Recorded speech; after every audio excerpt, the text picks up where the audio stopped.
Hi Gemini, welcome po sa ating channel.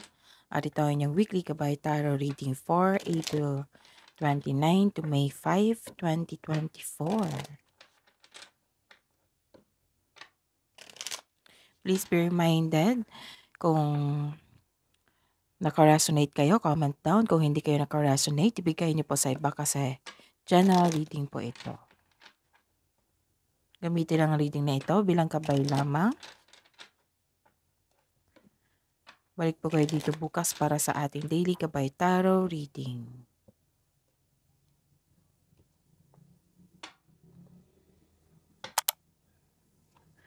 Please like, subscribe, and click bell button for notification para updated po kayo sa daily tarot reading natin.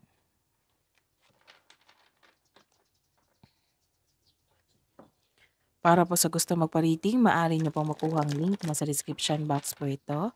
Message nyo lang po ako sa Messenger. Maraming salamat po.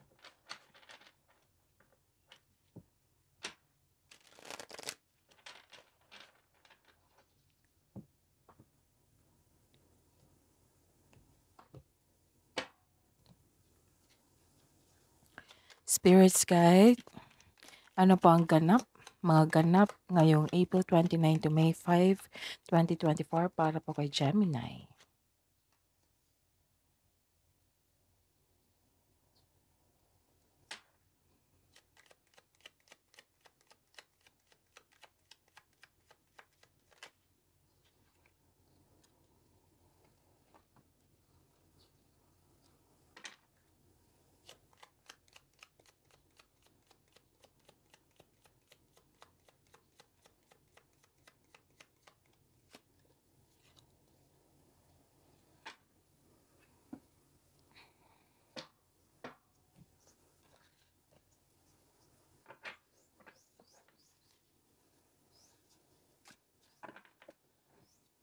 Spirits Guide, mga mensahe po para kay Gemini ngayong April 29 to May 5, 2024.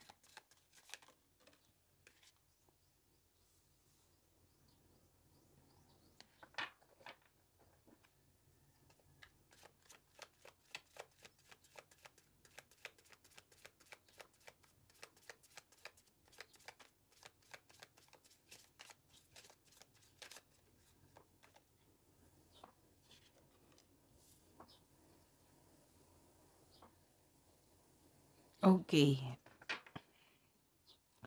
Gemini, this is your weekly gabay po from April 29 to May 5, 2024. May nakita akong blessings dito.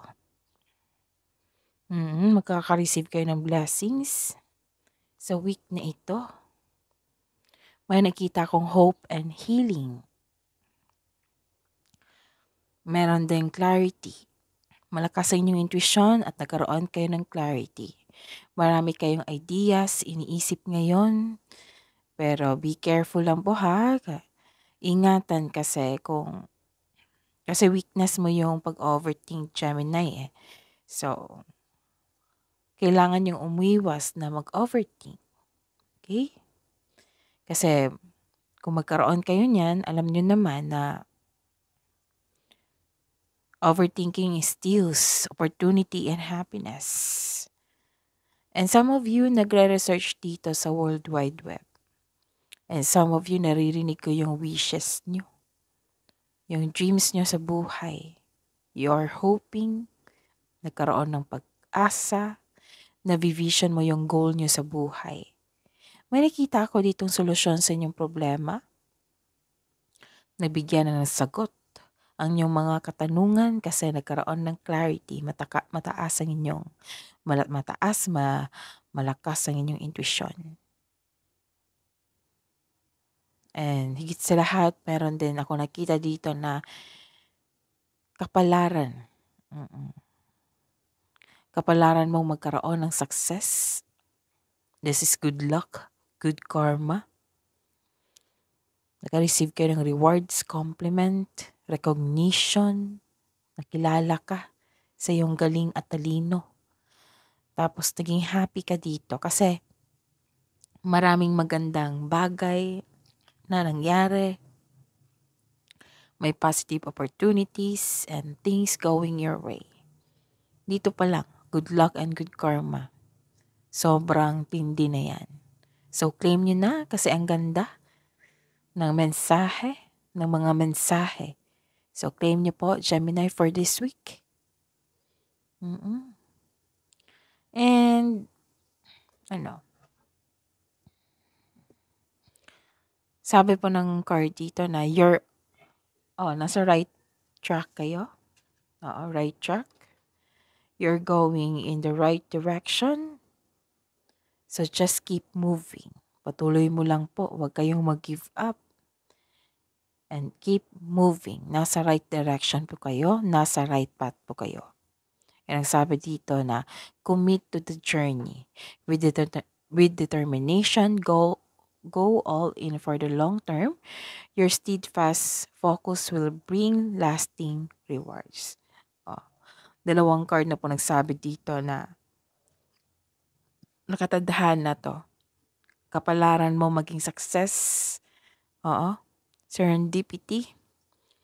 And kung mag-focus po kayo sa inyong journey, kasi may nakita ko dito na vision mo yun na matutupad ang iyong mga pangarap sa buhay. So, kung mag-focus po daw kayo, it will bring lasting rewards. So, this is the second card na nag-confirm, na nag-clarify na meron talagang rewards na mangyayari. Recognition also. Okay? Ang ganda ng mensahe. Claim nyo, Gemini, for this week. Spirit's Guide, energy po ng Gemini ngayong April 29 to May 5, 2024.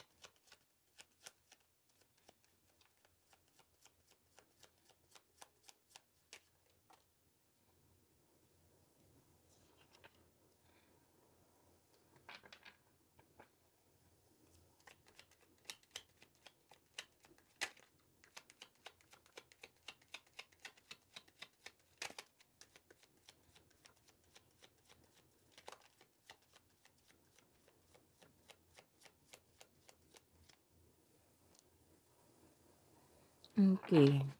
Gusto nyo mapag-isa dito? Kasi kung mag-isa kayo, makapag-isip kayo na mabuti. Oo.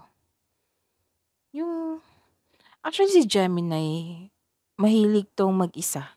Kung mag-iisip kayo ng malalim, may plano kayo, gusto nyo mapag-isa. Yung walang storbo. Kasi, pwede din nagpahinga kayo. Nagpahinga kayo. Actually, maraming takot na mag-isa Baliktad sa'yo. Gusto mong maglaan ng oras na mag-isa para makapag-isip ng mabuti. Soul searching. Kasi you can restore your energy by spending time with yourself. Para pagbalik mo, restored na yung energy mo. And this card tells you na all life's answers are within you. And sabi po dito na feel free yourself para makapag-isip ka ng maayos. Kung nais mo nang mag-level up, magkaroon ng development, pwedeng sa career ito na like for example, promotion or making business investment, hindi mo na kailangan ng pahintulot to move ahead. Trust yourself. Nakikita ko dito na mas gusto nyo magtrabaho mag-isa rather than in collaboration. Parang naanoy kayo parang naanoy kayo. Mas gusto nyo mag-isa para matapos ng maaga at malinis, organize, ganun. Some of you nag-meditate dito. Long walks. Inom muna akong tubig Saglit.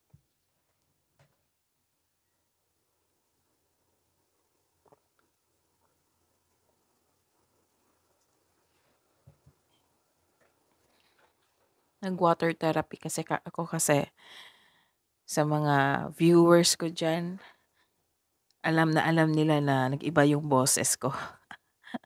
So, pasensya na po. Okay. Mahaba ang pasensya mo dito. Nag-iisip kayo, ginagamit nyo yung talino nyo. Tapos nakikita ko yung pagiging hard worker nyo. Yes. Okay. Ano ito? Hmm.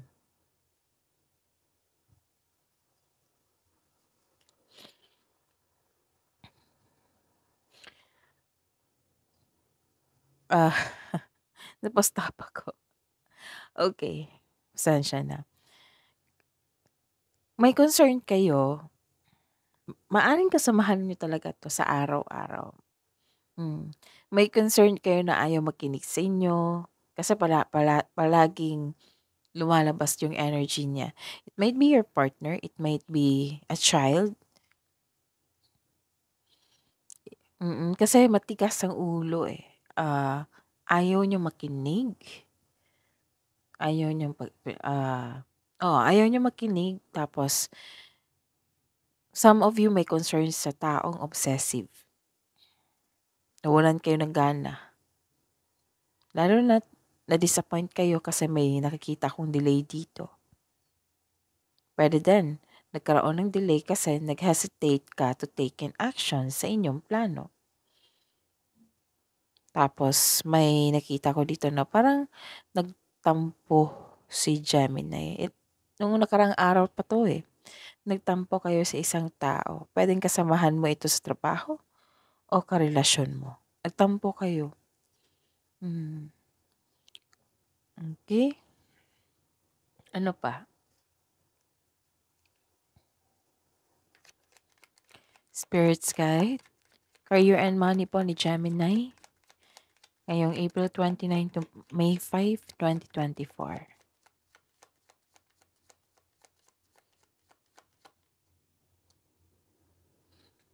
Wow, ang ganda.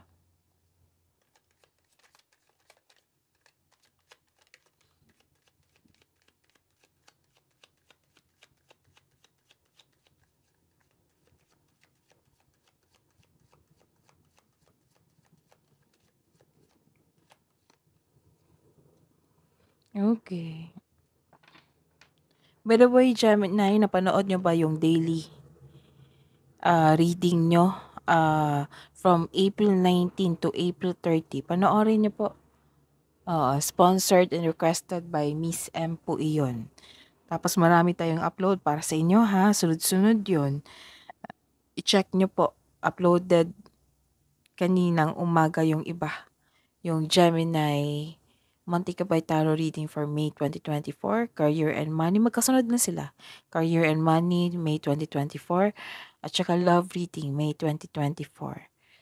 Marami akong uploads para kay Gemini sa mga humihingi ng gabay dito. Search nyo, scroll down nyo lang dyan sa channel natin, di ba? Maraming Gemini. So, supportahan nyo po. Maraming maraming salamat. At sa mga gustong magpa-personal reading, by the way, sa mga suki ko dyan na gustong na open na po yung schedule natin for booking para sa inyong May 2024 Mantikapay. So, PM nyo po ako. Okay, for schedule. At sa mga gusto mong personal reading dyan, di ba po, video nyo ito. Sa baba niyan, di ba, may Gemini, weekly gabay tarot reading. Sa baba pa niya is may link diyan naka-post. I-click niyo 'yan para ma-message niyo po ako sa Messenger. Okay? Maraming maraming salamat po. And sa career and money mo.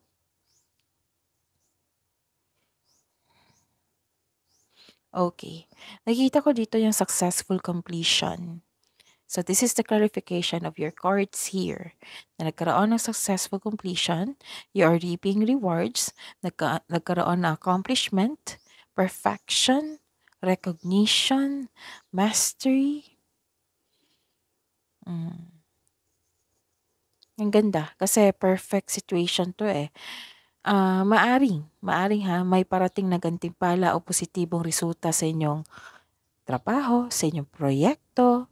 And sabi po ng card dito na celebrate your wins and acknowledge how far you've come.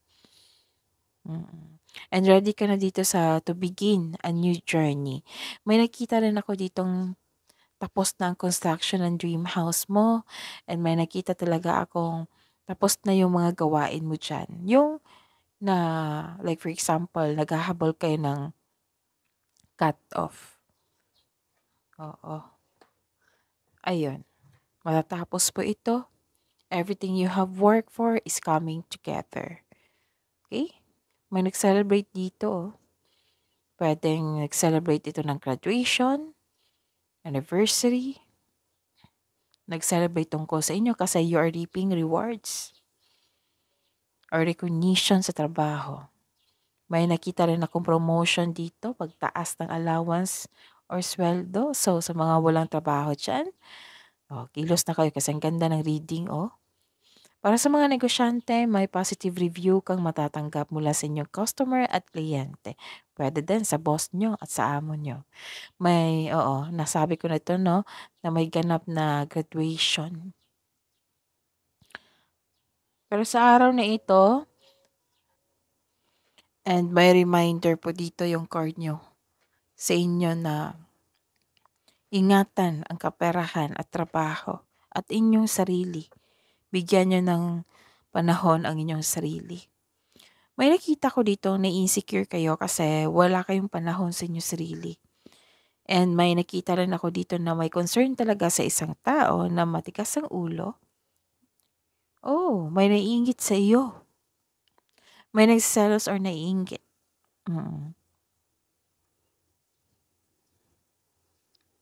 Parati niya tong ginagawa sa inyo. Oo, nakikita ko dito na naiinggit siya sa inyo, nagseselos. Spirits guide, love life, self-love, partnership, and romance, si Gemini.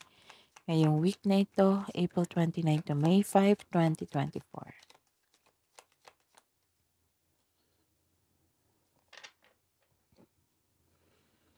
Okay.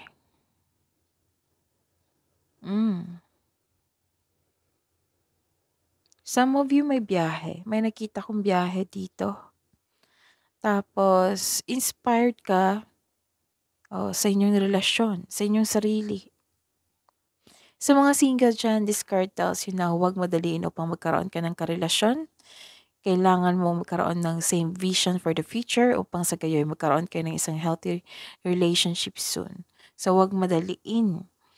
Kung pwede magkaroon ng sense of stability. Kayong dalawa, yung ideal partner mo. Maging wais sa pagpili, sabi po ng card. Sa mga may relasyon sa buhay mag-asawa, you are moving fast in the relationship. Parang may hinahabol kayo dito, oh. Kasi parang humihingal ako. Oo. So, make it sure na ang couple ay nagkaroon ng vision for the future. Kailangan nyo mag-create ng solid foundation and establish any plans before taking your relationship to the next level. Some of you umuwi ng successful dito, and this is also means traveling, right? You are moving forward to the next level. Ginagamit mo yung intuition mo to guide you to the next action. Clarification po. Nagkaroon ng perseverance, determination, focus. So this is the clarification of your card na nagkaroon ng right direction. Kasi nakikinig kayo sa inyong intuition. Lumabas yung pagiging aggressive nyo dito. Kailangan ng pagbalansa dito, sabi po ng card. Tapos, mag-ingat kayo sa tao, masakit kung magsalita. It might be this is kasamahan nyo sa bahay or partner nyo. Nakita ko yung hesitation nyo dito ulit. Oo, ilang beses na ito lumabas. Nagkaroon ng hesitation. Kailangan talaga ng konkretong pagpaplano and be confident with your with courage. May nagsiselos sa inyo. Dalawang card na po nagsabi dito na may nagsiselos po. So that is your reading for this week, Gemini. Please like, subscribe, and click the button for notification para updated po kayo sa daily tarot reading natin. Maraming salamat po.